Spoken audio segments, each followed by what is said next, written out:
말씀 창세기 7장 1절 말씀입니다. 1절부터 12절 말씀까지. 여호와께서 노아에게 이르시되 너와 내 온 집은 방주로 들어가라. 이 세대에서 네가 내 앞에 의로움을 내가 보았음이니라. 너는 모든 정결한 짐승은 암수 7씩 부정한 것은 암수 2씩을 내게로 데려오며 공중의 새도 암수 7씩을 데려와 그 씨를 온 지면에 유전하게 하라. 지금부터 7일이면 내가 40주야를 땅에 비를 내려 내가 지은 모든 생물을 지면에서 쓸어 버리리라. 아멘. 왜 갑자기 7장 1절로 돌아갔느냐 하면 지난주에 말씀드린 대로 이번 시간에는 7장에 나오는 숫자에 대한 내용을 한번 상고해 보려고 그렇게 생각을 했습니다. 물론 자세히 우리가 살펴보았었지만 그래도 숫자 하나하나마다의 아마 여러분들이 궁금한 점을 가지고 그냥 넘어가기에는 좀 아픔이 좀 있을 것 같아서 오늘은 7장에 나오는 숫자에 대한 내용을 같이 살펴보도록 하겠습니다. 일단 홍수가 임하게 되어질 때에 방주에 들어가는 숫자가 첫 번째 나오지요. 그렇죠? 방주에 들어가는 존재들이 나오는데요. 노아와 그리고 7 가족. 자, 제가 왜 오늘 거기에는 노아 부부, 그 다음에 아들들 부부 해서 총 몇 명 들어갔어요? 8명 들어갔는데 그걸 노아와 7 식구로 왜 표현하는 건가? 어디에 나오죠, 이게? 저기 신약에 나오죠. 신약 어디에 나오느냐? 베드로후서 2장 5절에 보면 노아와 7 식구라고 하는 부분에 대한 내용이 나와요. 굳이 그 베드로후서에서 노아와 7 식구라고 표현한 의도가 있을 것 같다는 것이지요. 그래서 제가 한번 찾아봤습니다. 베드로후서 2장 5절에 보니 이렇게 나와 있죠. 옛 세상을 용서하지 아니하시고 오직 의를 전파하는 노아와 그 7 식구를 보존하시고 경건하지 아니한 자들의 세상에 홍수를 내리셨으며 이렇게 나오잖아요. 그래서 방주에 들어간 존재들을 살펴보니 첫째는 노아와 7 식구라고 되어 있어요. 첫째 노아 플러스 7 식구. 두 번째로 그 방주에 들어간 존재를 보니까 뭐가 들어갔어요? 짐승이 들어가죠? 너는 모든 정결한 짐승은 암수 7씩 부정한 짐승 암수 2씩인데 근데 여기에서 보면 이렇게 나와 있는데 14절에 가서 보세요. 14절. 그들과 모든 들짐승이 그 종류대로 모든 가축이 그 종류대로 이렇게 나오잖아요. 근데 여기 가축이라고 하는 단어가 히브리 말의 베헤마예요. 베헤마. 그런데 7장에 2절 너는 모든 정결한 짐승 할 때에 그 짐승도 베헤마예요. 다시요. 7장 2절에 나오는 정결한 짐승, 부정한 짐승, 정결치 못한 짐승 할 때 그 짐승 히브리 단어가 베헤마라고 하는 단어인데 7장 14절에 가서 들짐승이 나오고 종류대로 모든 가축이 나오는데 그 가축이라고 하는 단어가 베헤마예요. 들짐승은 베헤마를 안 쓴다는 거예요. 그거 이해 왔죠? 그럼 틀리네요. 그렇지 않아요? 여기는 지금 베헤마라고 하는 짐승, 저쪽에는 들짐승 따로 있고 베헤마라고 하는 가축 이렇게 지금 되어 있다는 거예요. 그럼 9절 한번 보셔요. 9절. 하나님이 노아에게 명하신 대로 암수 2씩 8절 노아 정결한 짐승과 부정한 짐승 할 때 여기 짐승은 또 뭐라고 썼겠어요? 베헤마라고 쓰고 있다는 거예요. 14절에는 들짐승과 베헤마가 나누어져 있고 8장 17절 한번 보실래요? 너와 함께한 모든 혈육 있는 생물 곧 새와 가축과 땅에 기는 모든 것을 다 이끌어내라 라고 할 때 여기도 베헤마를 쓰고 있어요. 또 하나 볼까요? 창세기 8장 19절 땅 위의 동물 곧 모든 짐승과 모든 기는 것과 모든 새 동물이라고 하는 카테고리 안에 짐승이 들어가는데 여기도 베헤마를 쓰고 있다는 거예요. 자, 그런데 제가 지금 여러분들에게 읽어드렸던 7장 8절, 9절, 14절, 8장 17절, 19절들에 나오는 것들이 베헤마라고 하는 짐승과 들짐승이 나누어지기도 하지만 또 그 내용에 이렇게 전개되어지는 걸 보면 약간씩 차이가 있는 걸 알 수 있다는 것이죠. 그렇죠? 그래서 이걸 뭉뚱거려서 제가 정리를 좀 해봤더니 방주에 들어간 존재들을 보니 노아와 7 식구, 두 번째로는요 들짐승,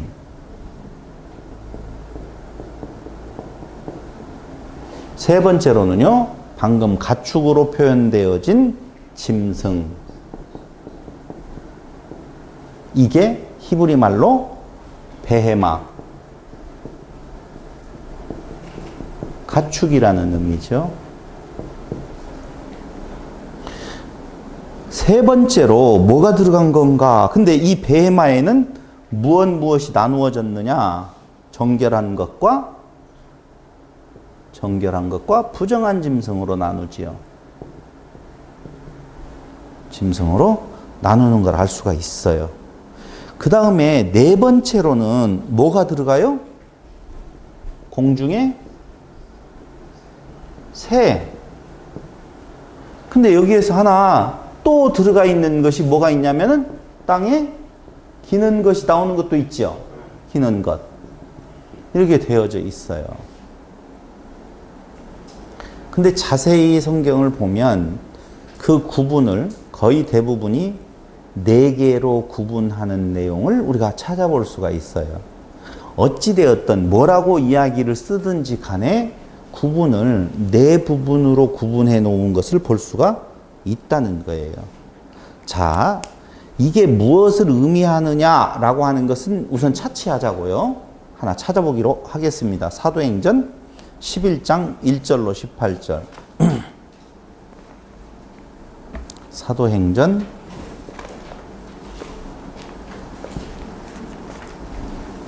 11장 1절로 보면 유대에 있는 사도들과 형제들이 이방인들도 하나님의 말씀을 받았다 함을 들었더니 베드로가 예루살렘에 올라갔을 때 할례자들이 비난하여 이르되 네가 무할례자의 집에 들어가 함께 먹었다 하니 베드로가 그들에게 이 일을 차례로 설명하여 이르되, 이게 지금 무슨 사건인 줄 잘 알잖아요.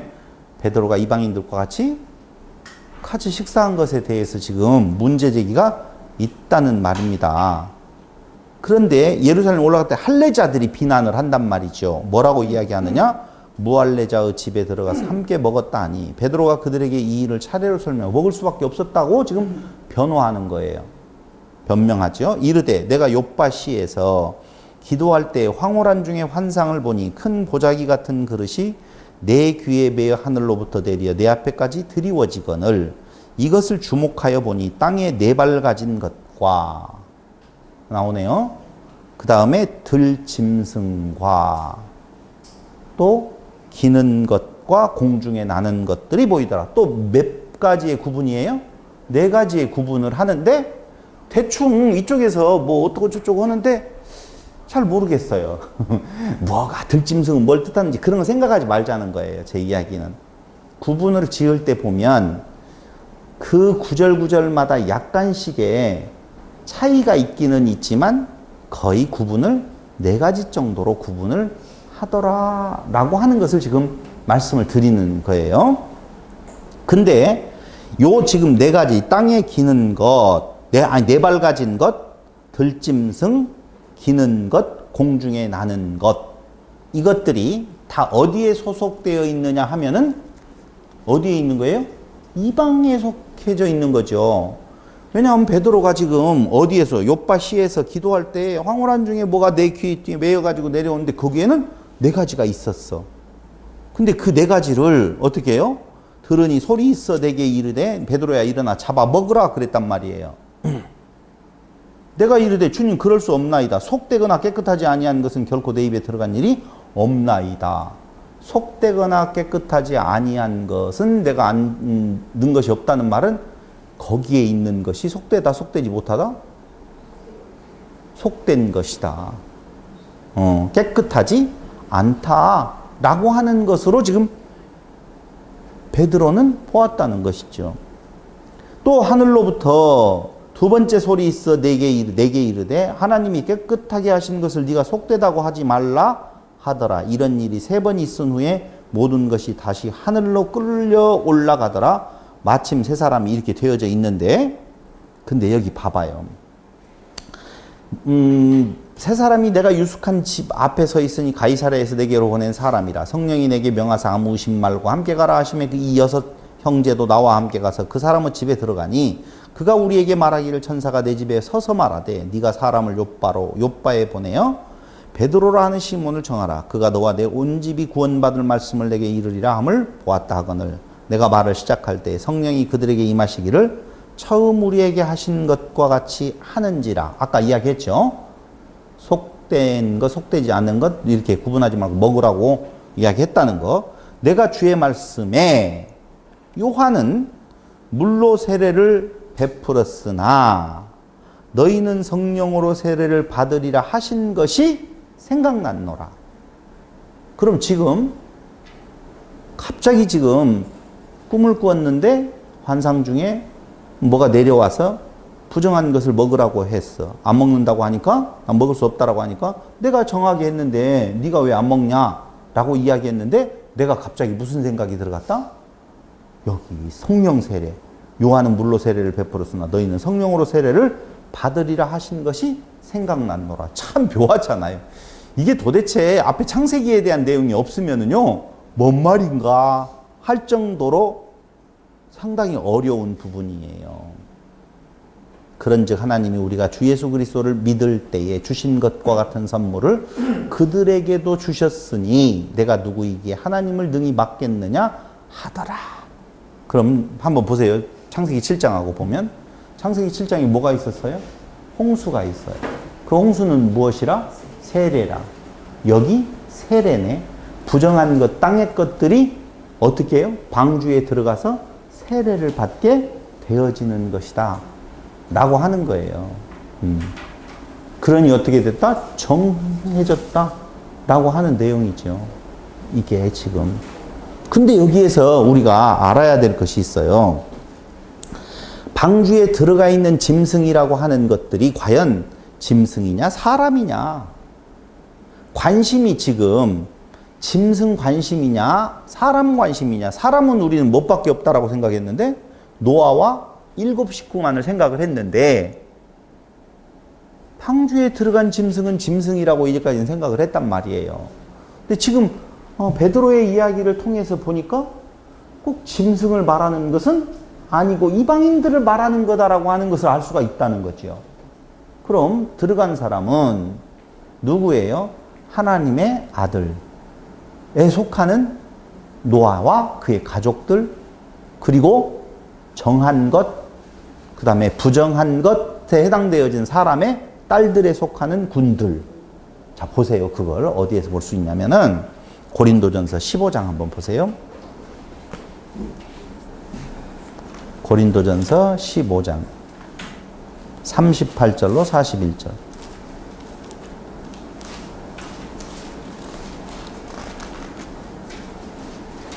하나님이 그 뜻대로 그에게, 사실 35절부터 보면 부활에 대한 이야기가 나오는데 누가 묻기를 죽은 자들이 어떻게 다시 살아나며 어떠한 몸으로 오느냐 하리니 어리석은 자여 네가 뿌리는 씨가 죽지 않으면 살아나지 못하겠고 또 내가 뿌리는 것은 장래의 형체를 뿌리는 것이 아니요 다만 밀이나 다른 것의 알갱이 뿐이로되 하나님이 그 뜻대로 그에게 형체를 주시되 각 종자에게 그 형체를 주시느니라. 그런데 육체는 다 같은 육체가 아니니 하나는 사람의 육체요.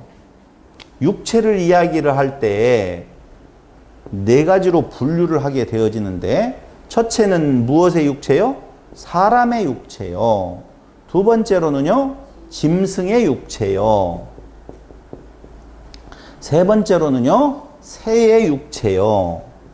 네 번째로는요, 물고기의 육체다 라고 하는 것을 말을 해주고 있죠. 자, 네 가지로 또 구분을 했네요. 근데 이 육체로 구분되어진 네 가지는요, 사람을 말하는 거예요? 사람과 짐승을 말하는 거예요?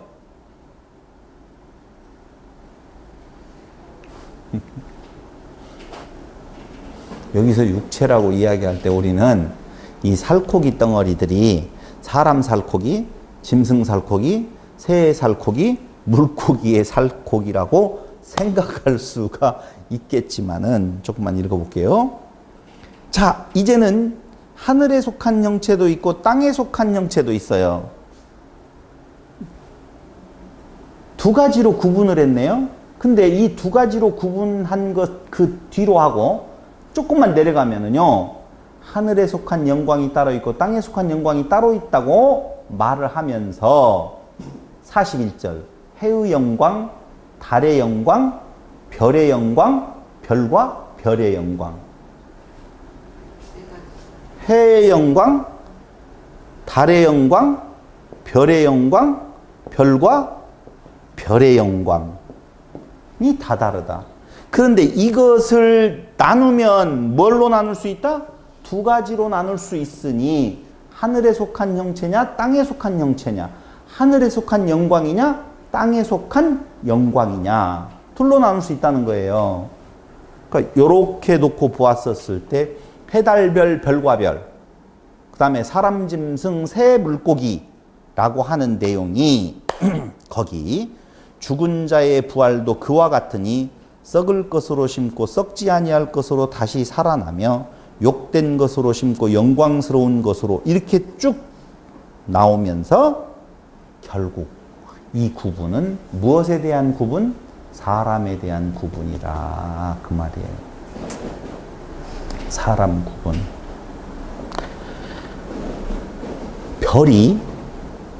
별이요 굉장히 중요하잖아요. 큰 광명체, 작은 광명체, 별이라고 하는 내용을 따로 지으면서 별들을 이야기를 하게 되어지는데 이 별이 무엇을 의미하느냐라고 보면 다니엘서 12장 3절을 한번 보셔요.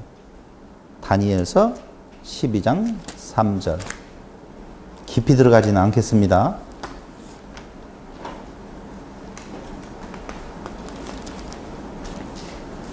지혜 있는 자는 궁창의 빛과 같이 빛날 것이요 많은 사람을 옳은 대로 돌아오는 자는 별과 같이 영원토록 어떻게 하리라? 빛나리라. 이렇게 나오잖아요. 보셨어요? 다니엘서 12장 3절에 보면 지혜 있는 자는 궁창의 빛과 같이 빛날 것이요. 궁창의 빛 어떤 자라고요? 지혜 있는 자. 많은 사람을 옳은 대로 돌아오게 한 자는 별과 같이 영원토록 빛나리라. 그렇다라고 보면 지금 별이라고 하는 내용은 어디로 돌아오게 하는 자? 많은 사람을 옳은 대로 돌아오게 하는 자. 옳은 데와 그른 데는 어떤 것을 옳은 데와 그른 데로 보느냐면요, 율법이 주어졌어.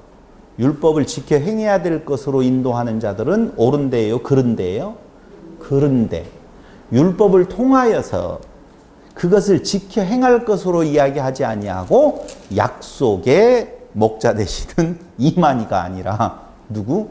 예수에게로 인도하는 자는 무엇과 같이 빛난다? 별과 같이 빛난다. 그렇게 지금 다니엘서는 이야기를 하고 있다니까요. 그래서 율법을 통해 복음을 알면 뭐가 되어지는 건가? 별이 되어진다 그 말이에요. 율법을 통해서 무엇을 알면?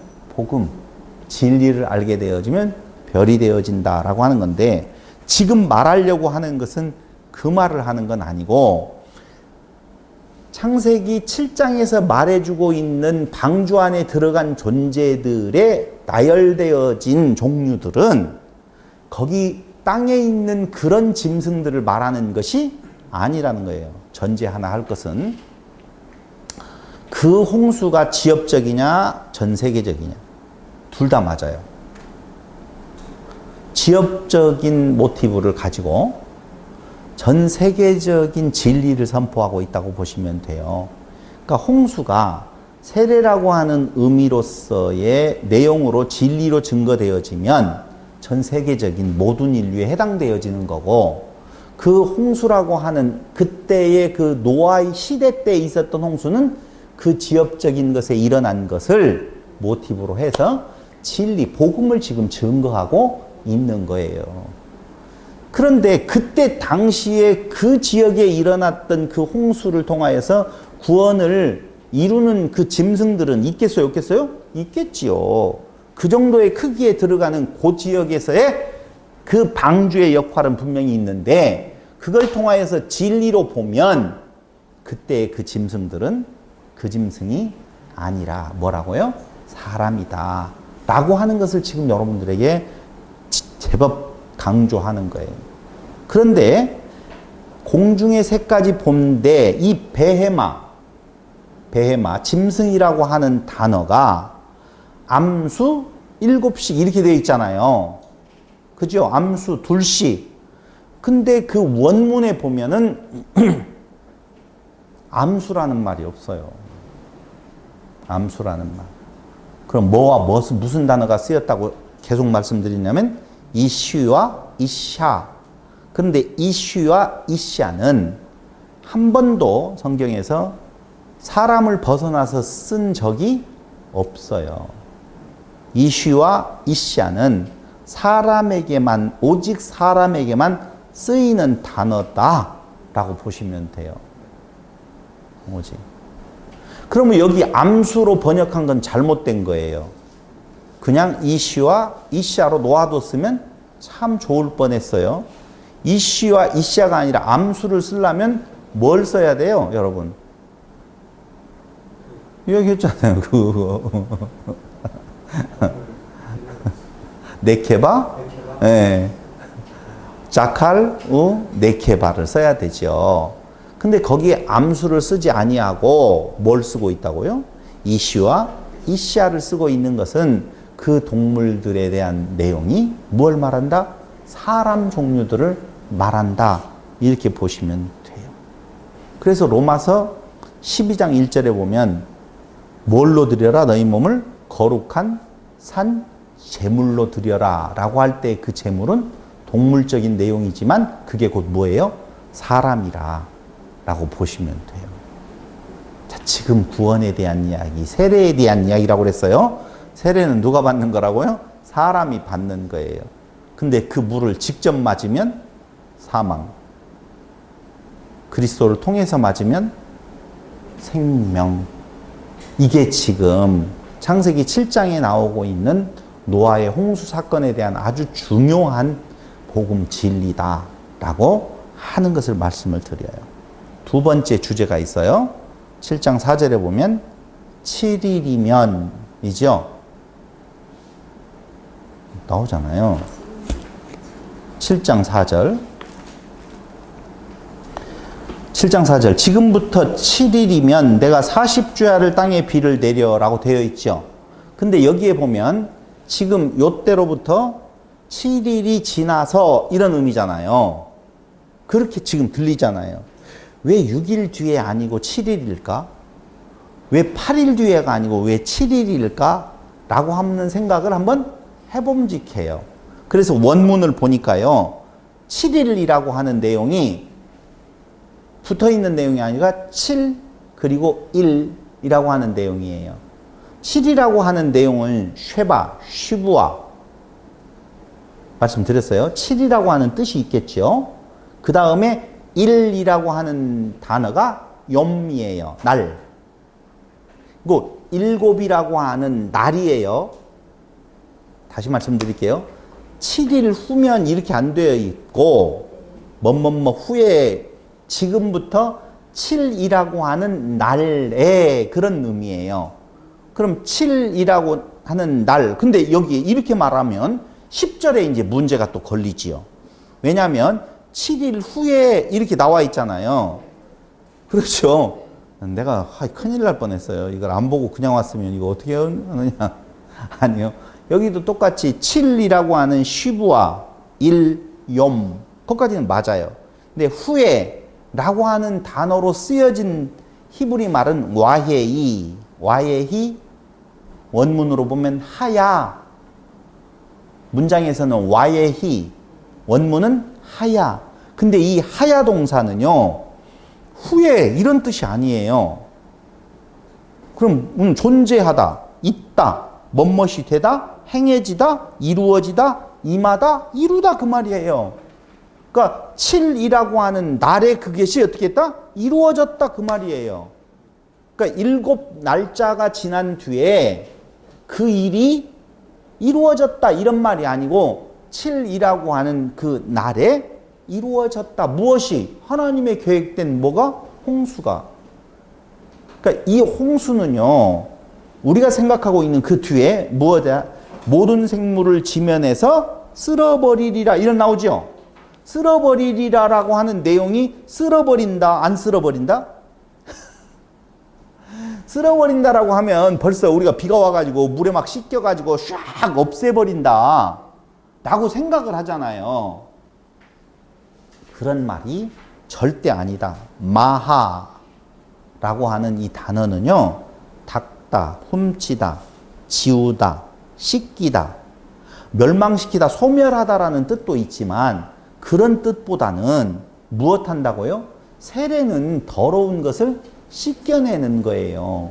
근데 어떻게 씻겨내느냐? 하나님의 계획된 그 날, 완전한 계획에 의해서 무엇 한다? 씻겨낸다 라고 하는 뜻을 가지고 있어요. 좋은 거예요? 나쁜 거예요?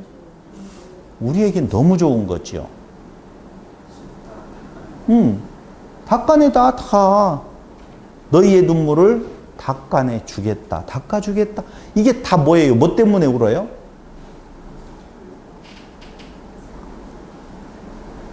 여러분 다른 거 없어요. 율법을 준 목적은 울으라고 주는 거예요. 율법을 준 목적은 울어라 그 말이거든요.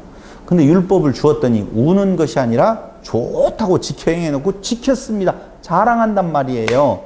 그게 아니에요. 그래서 너희의 울음소리를 내가 들었다고 하잖아요. 너희의 통곡 소리를 내가 들었다. 그럼 울어라 그 말이에요. 그때에 뭐가 의사가 필요한 거예요. 위로가 필요한 것이죠. 그런 의미에서 너희의 모든 것을 다 닦아주어서 이제는 깨끗한 존재로 만들어주겠다는 거예요. 그래서 예수로 죽고 그리스도로 사는 것은 예수는 우리의 죄를 가지고 그 더러움에 다 내어준 바 되어져서 죽고 그리스도로 온전한 하나님으로 다시 부활하는 것. 그게 뭐라고요? 세례라. 그 말이죠. 그래서 여기에서 7일 후에 라고 하는 내용은 7일 후가 아니다라고 하는 내용. 7이라고 하는 날. 온전한 날이에요. 하나님의 무슨 계획이 온전히 이루어지는 날이다. 지금 그렇게 보시면 돼요. 그럼 하나님의 계획이 이루어지는 날에 40주야로 비가 오죠? 40주야. 또다시 이야기하지만 이것도 참 웃기는 이야기지만 39일이면 안 될까? 41일이면 안 될까? 왜 40주야라고 나와 있을까? 40이라고 하는 단어는요, 아르바임인데요. 4라고 하는 704, 704, 스트롱코드 704에서 유래된 단어예요. 704는 아르바예요. 그런데 그 아르바에서 유래된 아르바임, 아르바는 몇이요? 4라고 하는 단어라고요. 근데 그 4라고 하는 단어, 40이라고 하는 40욤, 아르바임 욤, 주가 욤이라는 단어로 쓰여졌어요. 욤. 주는.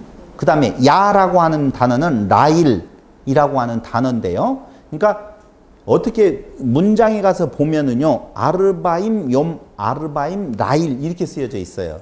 아르바임이 두 번 쓰여지고 그 아르바임에 붙은 것이 하나는 욤, 하나는 라일이라고 하는 단어가 붙어 있는데, 욤은 우리가 알고 있는 너무 많이 들었던 날, 그게 낮에 주 뭐 이렇게 해석을 지금 해놨어요.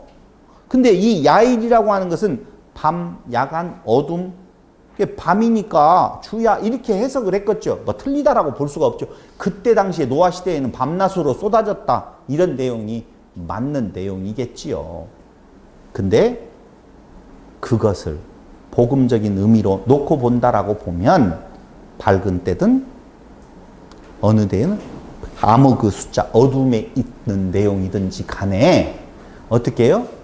하나님의 말씀이 떨어진다라고 보면 그게 40이라고 하는 내용은 뭘 의미하고 있는 건가? 40.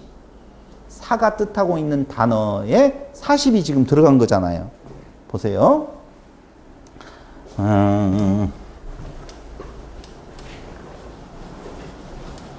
어쨌든 우리가 알고 있는 40주야 아니면 40주 동안 내린 그런 문제는 알고 있는 그때는 이제 그때 노아 시대 때 그 현실적으로는 40주야를 내렸겠죠.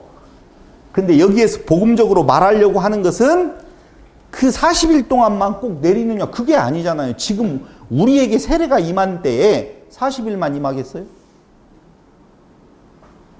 그러니까 낮과 밤, 뭐가 오리니? 밤이 오리니, 뭐 이런 단어들이 나오잖아요. 그러니까 40주야를 내렸다라고 하는 내용은 당시에 그 진짜 홍수는, 모티브로서의 진짜 홍수는 40주야를 내렸겠지요. 근데 그걸 가지고 지금 우리가 알고 있는 복음적인 의미에 있어서는 언제든지 내린다 그 말이에요. 근데 그게 뭘로 표현되어 있다? 사라고 하는 땅의 숫자. 3은요, 우리가 삼위일체에 대한 내용이 조금 달리 해석을 하지만 보통 3은 무슨 숫자로 보느냐? 하늘의 숫자를 봐요. 그러니까 창세기에서 첫째 날, 둘째 날, 셋째 날, 그리고 넷째 날, 다섯째 날, 여섯째 날로 보거든요. 그래서 3은 하늘의 숫자, 4부터는 무슨 숫자? 땅의 숫자. 땅의 출발점이 뭐로부터 되어진다? 4로부터 되어진다 라고 여러분들이 아시면 돼요. 그래서 4는요, 땅의 숫자이면서 성전의 숫자예요. 잘 보세요. 제가 재미있는 그림 하나 보여드릴게요. 이게 뭔 그림이에요? 피라미드 그림이에요. 잘 그렸죠? 여기에서 보면 어떻게 보여요? 3이에요. 삼각형이에요. 여기에서 보면 사각형이에요. 네모가 반듯한 곳에 3, 3, 3으로 올라가서 하나의 꼭지점이 이루어지는데요.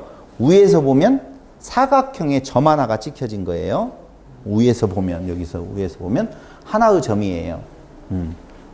그러니까 무슨 내용이냐면은요, 하늘의 숫자인데 그 3이라고 하는 숫자가 3과 4가 더해지면 몇이 되어져요? 7, 완전수가 되어지거든요. 그러니까 땅과 하늘이 하나 되어진 때에 그게 지성소와 성소가 뭘로? 휘장이 갈라지면서 하나 되어지는 것. 하나님이 태초에 천지를 지으시니라 라고 이야기할 때 그게 땅과 하늘이 하나 되어지는 것. 모든 것을 다 담고 있어요. 종국에 가서는 하나로 되어져야 돼요. 둘로 나누어지는 것이 아니에요. 하나는, 둘은, 셋은 다 단어의 의미가 있다라고, 숫자의 의미가 있다라고 했는데 둘로 나누어질 때는 본래 몇이었었다? 하나였었다. 근데 나누어진 둘이 종국에는 뭘로 간다? 하나로 간다는 목적이거든요. 목표점이 거기에 있다라고 보시면 돼요. 근데 방금 이야기한 하늘의 숫자 그 3은 씨를 말하는 건데 삼일째의 그리스도, 봐봐요. 3이라고 하는 씨가 떨어져요. 밭에 떨어지죠? 근데 그 밭에 떨어져서 뭐가 맺어지면 밭이라고 하는 밭, 이거 알잖아요. 우리가 씨 뿌리는 비유했었을 때에 그 밭도 몇 가지 밭인 줄 아세요? 4가지 밭이에요. 땅에는 넷이라니까, 땅의 숫자는. 네 밭에 뭐가 떨어진다? 씨가 떨어져요. 그런데 그 씨가 떨어져서 열매를 맺으면 무엇이 된다고요? 아까 다니엘서 별이 되어 빛나요. 그러면 그게 몇이다? 사다. 그 말이에요. 예. 정확하게 다시 말씀드리면 4라고 하는 숫자는 땅의 숫자요, 성전의 숫자라니까. 성전을, 다 이게 성전이거든요. 피라미드도 뭐예요? 제단. 성전의 개념이에요. 이방 성전은 땅의 숫자 그 4개인데 스스로가 무엇 되겠다는 거예요? 하늘 되겠다라고 하는 것이 지구라트나 피라밋이나 다 뭐냐면은요, 자기가 땅이 스스로가 하늘 되어 보겠다, 위에서 한 점으로 딱 자기 노력으로 하늘 되겠다라고 하는 것이 피라밋, 지구라트 이런 것들이에요. 사다리, 피라밋 연상이 되어지죠. 그럼 잘 알고 있는 사다리 하나가 어디에서 나오느냐면은 야곱에게서 나와요. 야곱의 사닥다리 나오지요. 차이가 뭐예요? 위에서 내려오느냐, 밑에서 올라가느냐, 쌓아서 올라가느냐, 밑에서 내려오느냐라고 하는 것이 하늘 되는 건 맞다니까. 우리의 종국이 뭐예요? 하늘 되는 거예요. 근데 위에서 내려와서 하나 되어지면 씨름에서 이긴 것이 되어져요. 그럴 때 야곱은 어떻게 하고? 죽고예요. 환도뼈가 부러졌다는 말은 죽었다는 거예요. 죽고 다시 살아나서 뭘로 되어진다고요? 이스라엘. 그게 그리스도예요. 야곱 예수로 죽고 그리스도로 다시 살아남.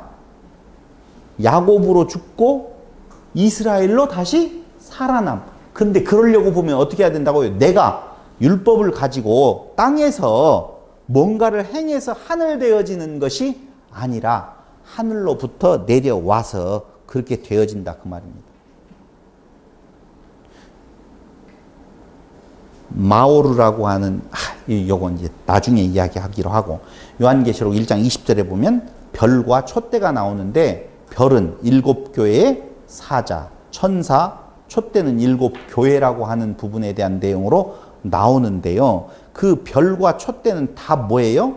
빛이지요. 근데 이 빛이라고 하는 것이 언제 세워져요? 언제 만들어져요? 넷째 날 만들어진다니까. 창세기 1장에 창조의 1일째, 2일째, 3일째, 4일째 뭐가 만들어져요? 빛이 만들어지는데 그 빛이 단순한 저거 아니다 라고 해서 별이라고 하는 내용에 있어서 넷째 날 별 생겨요? 안 생겨요? 생기지요.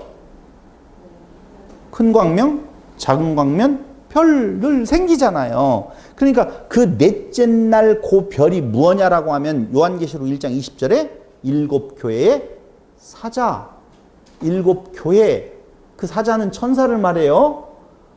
그 다음에 두 번째로는요, 촛대 나오죠. 등대, 금촛대 나오는데요. 그건 뭐라고 표현하고 있느냐? 7교회라고 지금 표현하고 있다는 거예요. 그러니까 그 빛에 의해서 빛이 쏘여져 씨가 떨어져 그 빛이 비추어지면 뭐가 되어져요? 열매가 맺혀진다니까. 3이라고 하는 씨가 떨어져서 4라고 하는 밭, 그 성전, 7교회, 그렇죠? 나에게 떨어져서 무엇 생기가 되어지면 열매가 맺어지면 그게 뭐 된다고요? 별 되어진다. 별들이 되어져서 거기에서 빛을 내면 아까 다니엘서에서 그것이 곧 내가 온전한 뭐가 되어지는 거예요? 사가 되어진다라고 하는 거라니까요. 빛으로 드러나게 되어져 있다 그 말입니다. 이렇게 지금 말하는 것은요, 여러분들에게 복잡하게 들어오라는 내용이 아니에요. 사라고 하는 단어에 대한 의미를 설명하려고 하는데, 사는 땅의 숫자요. 무슨 숫자? 성전이라고 하는 내용의 숫자다 그 말입니다. 피라밋의 것은 성전. 그것이 뭘로 되어져요? 하늘 되어지는 것은 사람으로서 되어지는 것이 하늘에서 내려와야 된다라고 하는 내용까지 이야기했어요. 네모 사각의 의미가 크다는 거예요? 그건 땅에 붙어 있잖아요. 3이라고 하는 내용의 하늘 되어짐. 그래서 결국은 뭘로 되어져요? 하나 되어지잖아요. 삼위일체 하나님은 하나예요? 셋이에요? 하나지요. 거기에서도 아버지와 내가 하나인 것처럼 무엇과 하나 되어져요? 땅에 씨는 누구예요? 예수님이죠. 말씀이 떨어져서 하나가 되어진다라고 보면 씨를 열매가 맺어지면 나는 있어요, 없어요? 없어요. 떨어져서 생각할 수가 없다 그 말입니다. 그 열매가 맺어서 반짝반짝반짝반짝 빛나게 되어진다. 그게 뭐다고요? 진정으로 내가 사다라고 하는 개념이라니까요. 사의 개념은 이 땅의 개념이지 이제 그 사의 개념이 무엇하고 만나서 3과 만나면 최종적으로 뭘로 변해요? 7이라고 하는 내용으로 변화가 되어진다. 근데 지금 강조하려고 하는 것은 4라고 하는 숫자는 땅의 숫자다라고 하는 내용을 강조하려고 하는 거예요. 성전의 숫자. 봐봐요. 에덴에서 강이 발원할 때 몇 대강? 4대강. 그것도 땅으로 지금 흘러가는 거예요. 맞아요. 근데 그 마지막 내용이 뭐냐면 유브라데인데 그 설명은 안 할게요. 비손, 히데겔 이런 뜻들이 다 있지만 그건 놓아두고 우선 4대 강이에요. 또 하나 성전은요 밑면이 뭐라고요? 정사각형이다라고 하는 거예요. 인간은요 하나님이 되고자 하는 욕망이 그 안에 있어서 그 하나님이 되고자 하는 인간의 욕망의 극치가 피라밋을 만들어내고 지구라트를 만들어낸다라고 보시면 돼요. 그런데 그렇게 해서 하나님이 되는 것이 바로 불법이에요. 어떻게 되어진다고요? 하늘에서 내려와. 예수님께서 내가 곧 길이요 진리요 생명이다. 예수님이 성전이지요. 하늘에서 내려와 그분이 성전이 되어지는데 이 성전이 길이요 진리요 뭐라고요? 생명이다라고 하죠. 그러니까 내려온다, 천국이 왔다 라고 이야기할 때 하나됨에 대한 내용에 진리가 있지, 인간이 올라가는 것은 인간의 그 욕망으로서 하나님에게 죄되어진다라고 보시면 돼요. 그것을 어떻게 해요? 심판하시는 것이죠. 결국은. 그럼 정리해서 말하면 산은 땅의 숫자요, 성전의 숫자요, 틀림없이 무엇하고 관련이 있냐면요, 아까 이야기한 것처럼 7교회의 천사라고 하죠. 천사하고 관련되어져 있는 부분들이 있다는 거예요. 사라고 하는 의미가. 그래서 천사라고 하는 개념은요, 이게 나중에 가서 이게 이제 어디에서 이번 사경회 때 이야기를 할 거예요. 천사라고 하는 존재가 그 귀여운 어떤 날개 달린 천사의 개념이 절대 아니에요. 메신저예요. 그러니까 우리도 메신저가 돼야 한대요? 돼요. 천사일 수 있다니까요.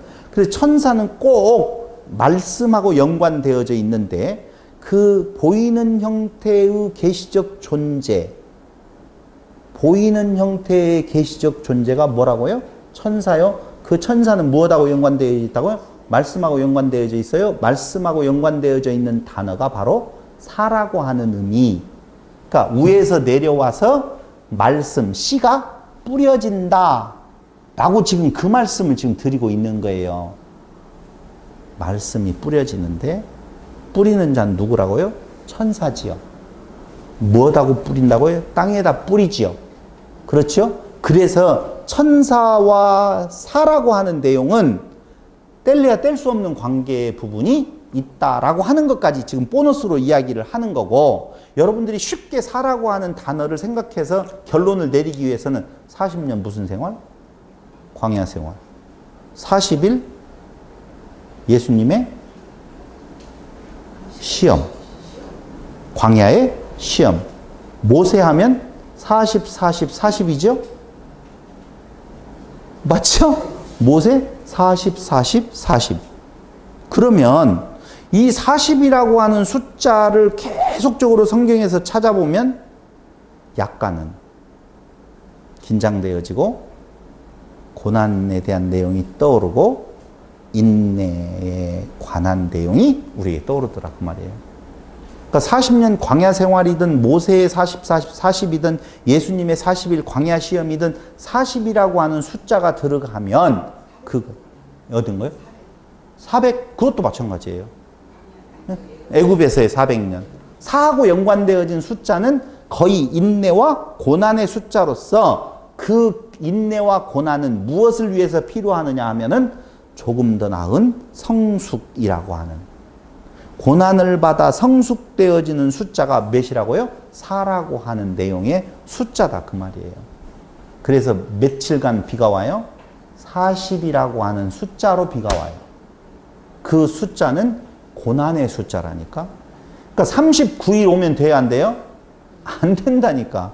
40일이 왜 40일이에요? 아, 그때 노아 시절 때 진짜 40일 비가 왔으니까 40일이겠지. 뭐 할 말이 없죠. 진짜 40일 왔을까요? 안 왔을까요? 신경 쓰지 말라는 거예요. 이렇게 보면 돼요. 하나님께서 이 진리를 말하기 위해서 그때 노아 시절에 그 땅에 40일 동안 비 내리게 한 거? 뭐 그럴 수 있다라고 모티브를 만들기 위해서. 그렇게까지 생각을 해도 된다니까요. 굳이 그것이 신경 쓰이면. 근데 40일, 하루 이틀, 3일, 4일 그런 개념으로 여기에 40주야를 쓰는 것은 아니다 라고 하는 것을 말씀을 드리는 거죠. 그러니까 왜 40일 동안 온 줄 알겠죠? 그러니까 세례는 지금 비에는 뭐라고 그랬어요? 세례라고 그랬잖아요. 그럼 세례를 40일 동안 받아요? 그런 의미가 아니에요. 그게 뭐라고요? 고난, 인내라고 하는 이 땅에서의 숫자라고 그랬죠? 땅에 우리가 있는 이유는 40일 광야 생활을 왜 시켜요?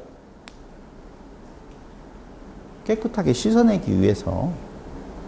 애굽에서의 더러운 것들을 씻어내는 과정이라니. 그게 세례라니까. 광야에서 어떻게 해요? 홍해 바다를 건너서 물로 세례를 받고 그 다음에 사라고 하는 40년 이 기간 동안에 고난을 받는 이유는 뭐가 있는 건가? 그게 바로 그 숫자의 의미가 인내와 고난을 통하여서 성숙되어지게 하는 의미를 가지고 있다 그 말이에요. 성숙의 의미가 있어요. 성숙. 그러니까 고난은 결코 나쁜 거 아니에요. 더 결론적으로 말하면 노아의 홍수를 40주야로 그렇게 비 내리게 한 것은 하나님께서 아까 이야기한 대로 쓸어버리는 마하라고 하는 씻기고 닦고 무엇인가 더러운 것들을 다 제거하는 하나님의 은혜의 섭리의 기간이다 라고 보시면 되겠어요. 근데 그게 뭘로 받아들이면 4개의 밭이 있잖아요. 그런데 그걸 그렇게 못 받아들여요. 그렇게 되어지면 죽음, 사망이 되어진다 라고 하는 거. 열매가 맺어질 수 있다 없다? 없다는 것이지요. 그래서 한 번만 더 보시죠. 창세기 7장 6절에 보면 뭐가 나오냐면요. 노아 몇 세 때? 600세 되던 해에 라고 나오죠. 그럼 600이라고 하는 숫자가 나왔으니까 또 6이라고 하는 숫자를 알아봐야 될 필요가 있죠. 6이라고 하는 숫자가 도대체 무엇을 뜻하는 건가를 생각해 볼 필요가 있다는 거예요. 여러분, 이건 왜 그렇게 되어지는 건가에 대한 내용은 사경회 때 말씀을 드리기로 하고, 간단히 보면 첫째 날, 둘째 날, 셋째 날, 넷째 날, 다섯째 날, 여섯째 날. 그리고 뭐가 있어요? 일곱째 날이 있어요. 그렇죠? 사람으로 놓고 본다면은요, 아담. 첫 번째. 그 다음 누가 나오겠어요? 노아. 그리고 누가 나오겠어요? 아담, 노아, 그리고 중요한 인물들을 한번 넣어봐요. 아브라함. 그 다음에는요, 누가 나올 것 같아요? 다윗. 그래요. 다윗도 나와요. 여기 5번째. 모세. 다윗, 그리고 예수가 나와요. 성경의 역사를 통틀어서 인물 6을 고르라고 한다면 이렇게 고를 수가 있어요. 그런데 잘 보세요. 다른 건 다 놓아두고 지금 6이라고 하는 숫자를 지금 이야기를 하고 있잖아요. 그죠? 근데 6이라고 하는 숫자가 참 중요한 것이 예수라고 했는데 그 6이라고 하는 숫자를 만나면 제대로 6이라고 하는 예수를 알게 되어지면 몇이 되어지고요? 7이 되어지겠죠? 7이 되어져요. 그럼 그걸 완성이라고 이야기를 해요. 그게 누구냐? 나예요. 그럼 예수를 제대로 만나고 7이 되어지면 완성으로서의 뭐가 되어지느냐? 그리스도. 그런데 만약에 만나지 못하면 내가 있어요, 지금. 근데 예수를 만나지 못하면 어떻게 되나요? 그걸 거짓 예수라고 말을 해요. 보세요. 예수를 제대로 만나느냐? 예수를 제대로 못 만나느냐? 그러니까 예수를 가짜로 만나느냐? 참 예수를 만나느냐? 자기 백성을 저희 죄에서 구원할 자로 만나면 내가 누구라는 거예요? 죄인이라는 거고. 자기 백성을 저희 죄에서 구원할 자가 아닌 걸로 보면 내가 의인이라고 하는 거거든요. 그러니까 거짓 예수는 뭐라고 이야기를 하느냐? 하라, 하지 말라라고 말을 해요. 그래서 너에게 구원이 있다라고 말하는 거라니까? 근데 참 예수는 뭐라고 말한다고요? 너는 죄인이다 라고 말을 하거든요. 그러니까 참 예수를 만나면 7이 되어서 그리스도로 부활하는 거고, 만나지 못하면 거짓 예수를 섬기는 자가 되어져요. 섬김을 받는 자인데 나는 섬기러 왔다라고 해서 진짜 예수를 만나면 내가 섬김을 받는 존재가 되어지는데, 가짜 예수를 만나면 내가 예수를 섬기는 자가 되어져서 뭐가 되어지느냐? 666이 되어진다니까. 666은 뭐라고 그랬어요? 666이라고 그랬어요. 666이 아니에요. 666, 똑같은 말 아니냐? 틀려요. 완전히. 600이라고 하는 숫자, 60이라고 하는 숫자, 6이라고 하는 숫자는 다 무엇에 해당되어진다? 오늘 이야기를 할 때 완성하지 못하는 예수 같은데 예수가 아니야. 거짓 예수라니까요. 그러니까 우리는 666이라고 하는 그 거짓 것, 사단들을 생각을 할 때 뭘로 생각을 하냐면요, 전혀 엉뚱하고 다른 색깔로 생각을 하지만 아니라니까요. 말씀을 가지고 지켜 행하라라고 말하는 존재들이 666이에요. 660 그리고 6의 존재라니까. 그러니까 666은요, 저 소련 할 수가 없다니까요. 중공도 아니고요. 어디에서 갑자기 예수 이름하고 상관없이 나타나가지고 우리를 정치적으로 핍박, 그런 거 아니라니까요. 우리 안에 있어요, 지금. 그게 계시록 13장에 나와 있는 내용이죠. 자, 6이라고 하는 단어 하면은 뭐가 떠올라요? 도피성. 6이지요. 네. 도피성 6이에요. 6개. 여러분, 골리앗 몇 규빗인 줄 아세요? 적그리스도? 6규빗. 다. 6규빗이라고 나와요. 느부갓네살 신상의 높이 60규빗. 느부갓네살 신상의 넓이 6규빗. 실제로 나오나요? 제가 안 나오는 걸. 알겠습니다. 솔로몬의 금신상 몇 세겔? 금만 들어간 금을 얼만큼 집어넣었다? 600세겔. 예전에 이만희 씨가 666세겔이라고 그렇게 말했는데 나중에 계시를 받고 보니까 600세겔이라고, 성경은 600세겔인데 이거 뭣도 모르고 666 이 사단의 숫자 뭐 어쩌고 해가지고 그렇게 했는데 아니에요. 느부갓네살의 솔로몬의 금신상은 몇 세겔이다? 600세겔이에요. 그럼 금은 몇 킬로그램 정도냐? 6.84kg 정도가 솔로몬의 금신상에가 들어가 있어요. 솔로몬이 금신상을 왜 만들었겠어요? 광야에서 송아지 만드는 거나 똑같다니까요. 그러니까 예수와 거짓 예수라고 하는 것이 전혀 달리 있는 것이 아니라니까요. 우리가 쉽게 이야기하면 율법을 지켜 행해야 될 것으로 가르치는 자는 거짓 그리스도, 적 그리스도. 행할 것으로 가르치지 아니하는 참 예수를 만나면 하나가 만나져서 뭘로 되어진다고요? 7이라고 하는 완전한 존재, 안식의 존재가 되어지는 것이지만 만나지 못하면, 그러니까 6이라고 하는 숫자는요, 사단의 숫자라니까요. 한마디로 말을 하면 완전히 무엇됐다? 사단의 천지가 되었다. 이게 노아의 몇 세 되던 때? 600세 되던 때에, 그때가 바로 어느 거예요? 완전히 죄악이 관영한 상태다. 그 말을 하는 거예요. 거기에다가요, 한 해에 거두어들인 세금이 신약에서 나와요. 몇 달란트라고 나오냐면요, 666달란트라고 나오네요. 그러니까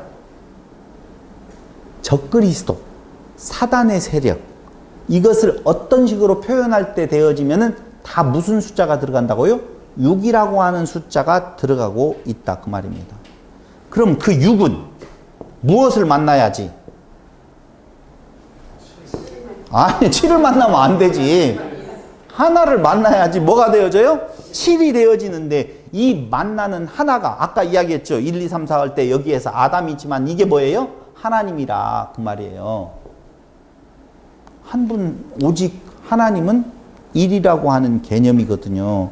그래서 하나님을 만나야 뭐가 되어진다? 7이 되어지는데 그 만나는 그 하나의 그 하나님이 누구라고요? 예수라 그 말이에요.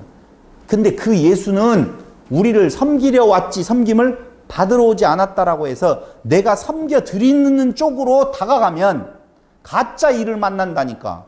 그러면 계속 뭘로 남아 있어요? 6이라니까. 7이 안 된다고요. 죽어도. 근데 진짜 하나님을 만나면 7이 되어져요. 이게 참 묘하죠. 수가성의 여인 알죠? 남편이 몇 명이에요? 예? 6명이에요. 5 있었고 전에. 지금 남편도 네 남편이 아니고. 그럼 그 여자가, 그 사단의 숫자인 그 여자가, 그 안에 소속되어 있는 여자가 뭘 만나야 돼? 하나를 만나야 돼. 그게 누구예요? 예수 만나는 거예요. 참 남편. 신기하다. 그런 걸 신기하게 자꾸 보지 말고. 그 내용이 바로 성경에서 말하고 있는 6이라고 하는 숫자에 대한 내용을 지금 왜 하필이면 수가성의 여인이 그것도 표현도 묘하게 해놨어요. 6 남편 이렇게 안 하고 이전 남편 5도 네 남편이 아니고 그 하나 지금 있는 남편도 네 남편이 아니고 그럼 뭐가 네 남편이요? 예수가 네 남편이다 그 말이에요. 근데 그 사단의 존재였었던 그 적그리스도 안에 있었던 네 존재가 참 남편을 만났었을 때에 그때 7이라고 하는 완성으로서의 해방이 있다니까. 그게 7이 뭐예요? 안식. 예. 그러니까 안식이 없는 거예요. 그 여인에게 있어서. 그 남편들이 안식을 주는 거 아니라 그 남편들은 뭐라고 그래요? 계속 행하라. 먹여 살려야 되고. 섬겨라. 그런 내용이에요. 이게 오늘 6이라고 하는 숫자에 대한 내용이에요. 그러니까 홍수를 통하여서 진리의 성령을 만나게 되어지면 봐봐요. 홍수가 내려와요. 근데 망했대. 왜 망했대? 죄악이 관영했대.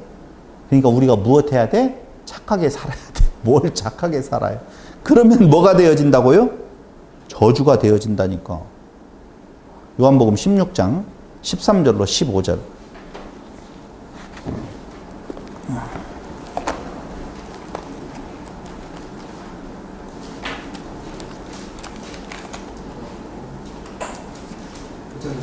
요한복음 16장 13절로 15절에 보면 그러나 진리의 성령이 오시면, 제가 지금 뭐라고 이야기했냐면요, 홍수가 뭐라고 그랬어요? 세례라고 그랬죠. 그건 이야기했잖아요. 근데 그 세례는 성령 세례라고 하는 것을 지금 말씀을 드리는 거예요. 그 세례는 어떻게 이루어지는 건가 우리 스스로가 모른다니까. 근데 성령께서 오시면, 거기 진리의 성령이 오시면 그가 너희를 모든 진리 가운데로 인도하시리니 그가 스스로 말하지 않고 오직 들은 것을 말하며 장래의 일을 너희에게 알리시리라. 그가 내 영광을 나타내리니 내 것을 가지고 너희에게 알리겠음이라. 물로 세례를 받는 건 누구를 드러내는 거예요? 지금 성령께서 예수를 드러내는 거예요. 그렇잖아요. 무릇 아버지께 있는 것은 다 내 것이라. 그러므로 내가 말하기를 그가 내 것을 가지고 너희에게 알리시리라 하였노라. 조금 있으면 너희가 나를 보지 못하고 또 조금 있으면 나를 보리라 하니라. 이렇게 나오잖아요. 그러니까 성령으로 뭘 받아요? 세례를 받는데 그 성령 세례는 조금 전에 이야기한 것처럼 누구에 대한 내용이라고요? 예수를 증거해 주는 거라. 지금 그 이야기를 하고 있는 거예요. 성령 세례. 그래서 홍수를 통하여서 뭘 만나게 되면 사실 예수를 만나게 되어지면 누구를 통하여? 성령을 통하여. 진리의 성령을 통하여 예수를 만나게 되어지면 그게 뭐라고요? 홍수의 의미라고 그랬어요? 그러면 그 홍수가 여기에서 중요한 말인데 사실은 그 홍수가 옛날 그때에 일어나는 거라든가 어느 시기에 일어나는 걸로만 생각하면 안 돼요. 지금 개개인에게 전부 다 홍수가 임한다니까. 개개인에게. 그럼 그 홍수가 임할 때에 거기에서 성령을 통하여서 누구를 만나면 그 예수를 만나게 되어지면 나는 무엇에 들어간다? 안식에 들어간다. 지금 그 이야기예요. 그래서 그때만 있었던 거 아니에요. 지금도 홍수는 계속 된다 안 된다? 된다. 그리스도 안에 있으면 생명이지만 밖에 있으면 사망이에요. 밖에 있다라고 하는 것은 뭐라고요? 섬김해야 될 예수. 안에 있는 것은 섬겨주시는 예수. 그분이 나를 무엇한다고요? 초청해서 드려서 그 안에서 나를 섬기는 거지. 내가 방주에 들어가서 일하는 거 여기 있어요? 없어요? 안 나온다니까. 방주가 다 보호하고 있는 거예요. 마가복음 15장 38절에 보면은요. 한번 보세요. 마가복음 15장 38절.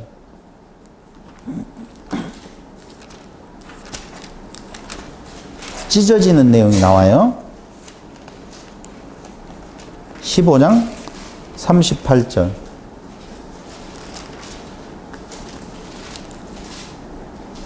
이에 성소 휘장이 위로부터 아래까지 찢어져 둘이 되니라 나오죠.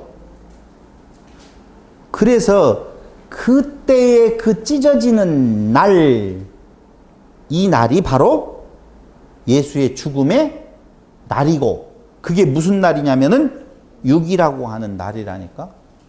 그걸 통하여서 마가복음 1장 9절에 보면은요, 예수님께서 세례를 받으실 때 어떻게 되어져요? 하늘이 갈라지지요. 하늘이 갈라진단 말입니다. 그러니까 예수가 무엇하는 날? 찢어지는 날. 어떻게 해요? 하늘이 갈라지는 것처럼, 예수님이 죽는 날 하늘이 찢어지는 것처럼, 그리스도가 찢어지는, 우리를 섬기기 위해서 죽으시는 그 날이 바로 어떤 날이냐면은 노아가 600세 되던 날이에요. 6이라고 하는 숫자.